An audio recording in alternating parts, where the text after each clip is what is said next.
الله الرحمن الرحيم السلام عليكم ورحمة الله وبركاته لمان دهد ورباهينة جمهورية الصوماليلان آدي آدبان والسلام يا جودهان شركة شرايدة ساك هالكن أنكو هاي نوع دارية هاي أما أخاصية هاي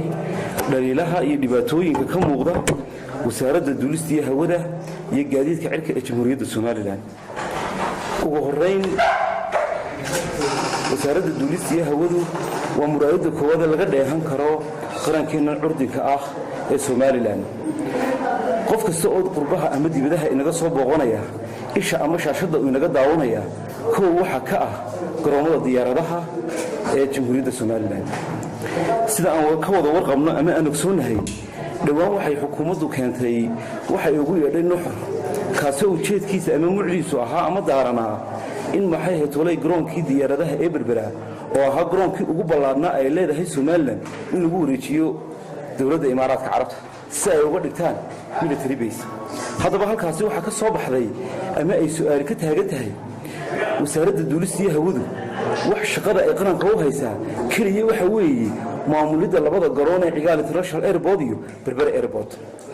wasiirka duulista hawada mudane Farxaan Aadan Haybe wuxuu qayb ka noqday oo uu ka shaqeeyay sidii madaarkaasi ugu wareegi lahaa gacanta dawladda Imaaraadka wasiirku ismu weydiin oo kuma xisaabtamay haddii labadii madaar ay maamuleysay mid ka badi gacantaada ka baxo maxaa alternative oo ah qaranka ay mid Soomaaliland isticmaal karaysa tusaale kooban siinaya markii shaqada laga waday garoonkan diyaaradaha ee Hargeysa waxa si toos loo isticmaali jiray garoonka Berbera war maanta hadduu noqdo garoonkii Berbera mid ay leedahay dal shisheeye oo military sidee buu noqon karaa civil aviation ay isticmaalaan dadka rayidka ama shicibka ah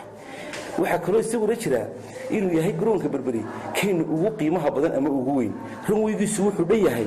4 kilomitir 4.1 kilomitir kaasoo inugu xidha dhammaan dacalada dunida wasiirku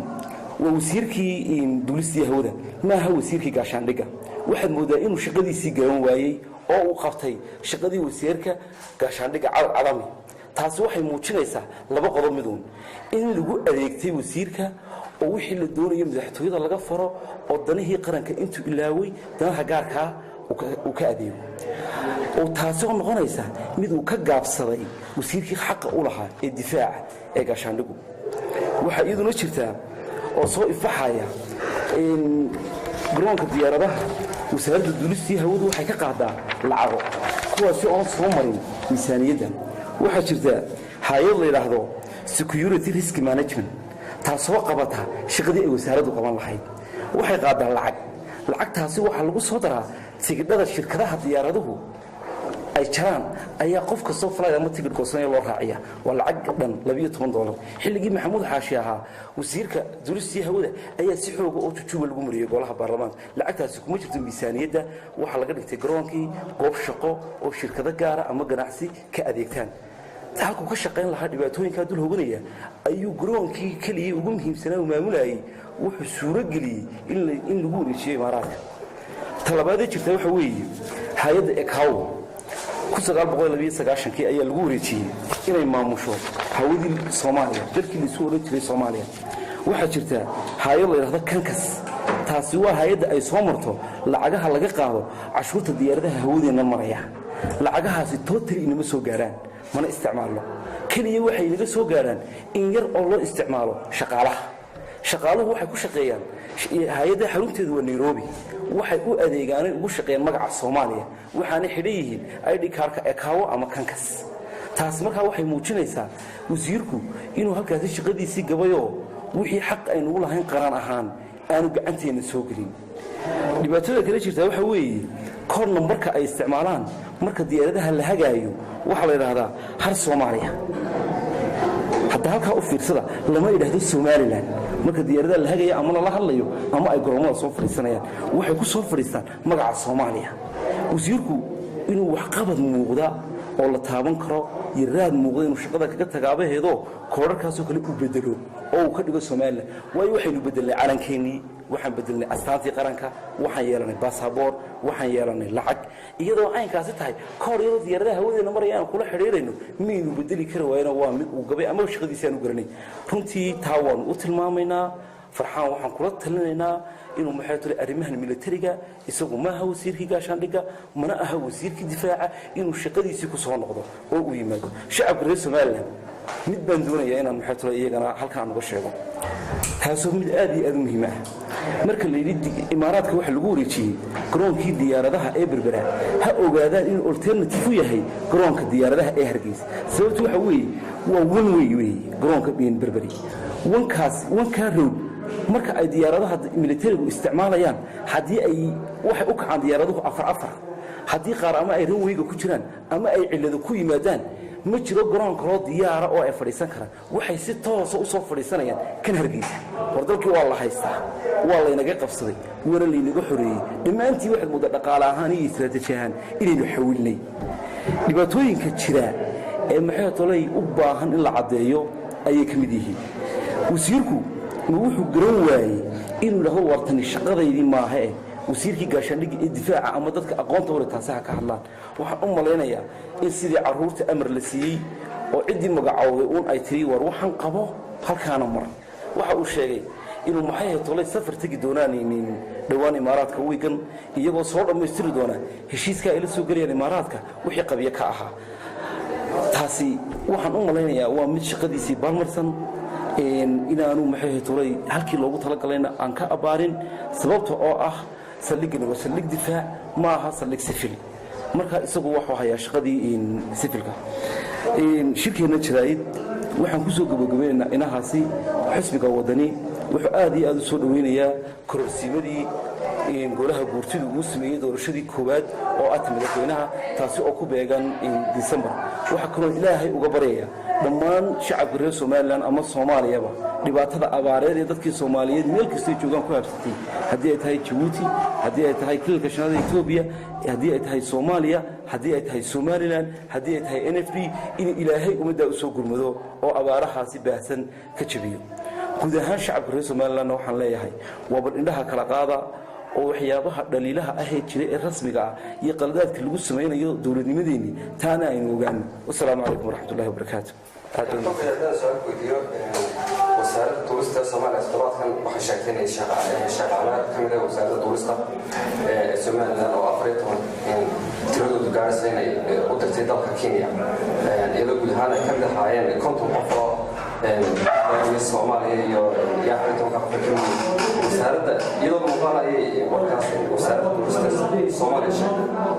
haddana qoraal weyn arkinay beeninaysa wasaaradda oo dadkaas oo gacanta xalahayo ay leedahay waa beentooda weeyaan in anaga oo dalka madaxweynaha Soomaaliland ay tahay Soomaaliya haddana la yiraahdo wasaaradda duulista ayaa shaqaale qoraysa marna beeninaysa sidoo warta waa su'aal aad iyo aad u muhiim ah uma baahan horta runtii in aad loo bayaamiyo waxa halkan jira horta oo dawladdu ay bayaamin kara weyday laba dhibaato is durhaysan 19 shirkii burco waxaanu la soo noqonay madax banaanidii Jamhuuriyadda Soomaaliland qof kasta reer Soomaaliland horta waxa ku muhiim ah hadii ay xukuumadda tahay iyo hadii ay shacab tahayba inaynu difaacno dawladnimadeena iyo go'aansataageena oo aynu sheegnay in Soomaaliland tahay dal madax banaan oo gaar ku taagan haddaan u soo noqdo arrintan su'aashaada 19 ayaa hawada Soomaaliya lagu wareejiyay hay'adda ICAO qaramada midoobay ma aqoonsana Soomaaliland mana yaqaanaan ee waxa ay yaqaanaan waa Soomaaliya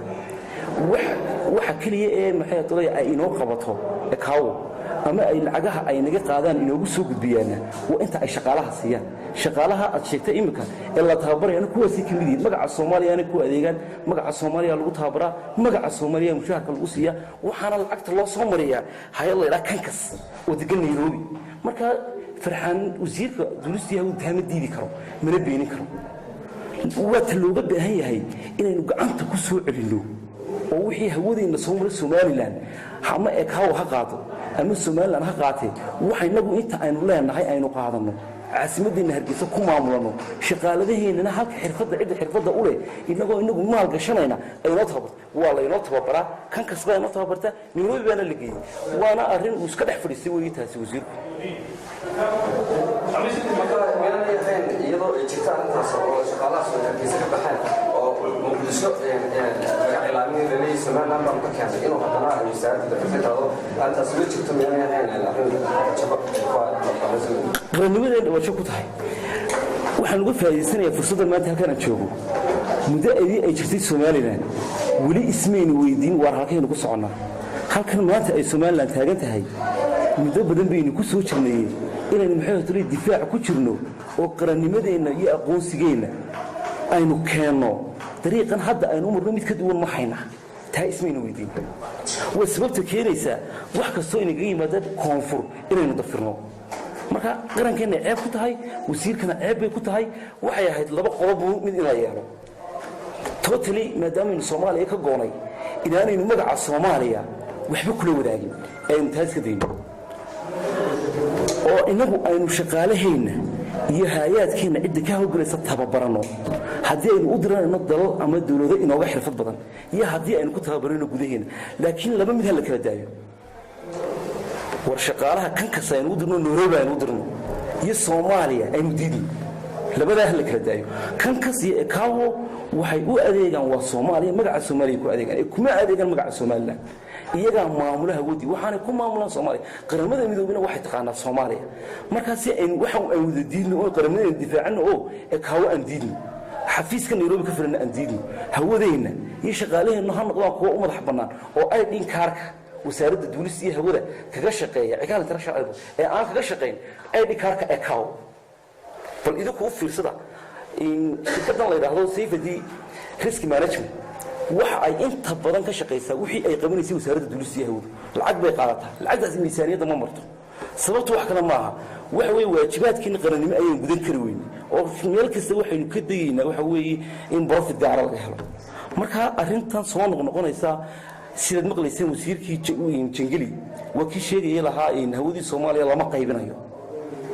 heshiiskii Turkiga iyada ku jirtay oo iyada maxay tahay qodobka koowaad ahaa inay hawada iyo Soomaaliya maamulato oo inaguna aynu halkan hirku wata ku yeerano Hargeysa Somaliland koodan ay xamar la tagaan kaasi uu suuro gali waayo xagga xamar buu ka burburay xirfad siyaasadeed oo ka lagu meel mariyo meeykiina wasaaradda duulista hawada iyo xukuumadda kulmiye iyadoo aangaasi jirto xaqiiqadii dhabta ahaydna way dafirayaan oo kankas waa hay'adda shaqaalaha inoo tababarta waana tay u xil saartay kaawo waa nationalkii oo waa qaramada midoobay tanna waa mid loo kala xarunteedu waa Nairobi waxay u adeegtaana dadkan ay u shaqaalahana ay kuwa Soomaaliya ee maha Soomaaliland. Assalaamu alaykum wa rahmatullahi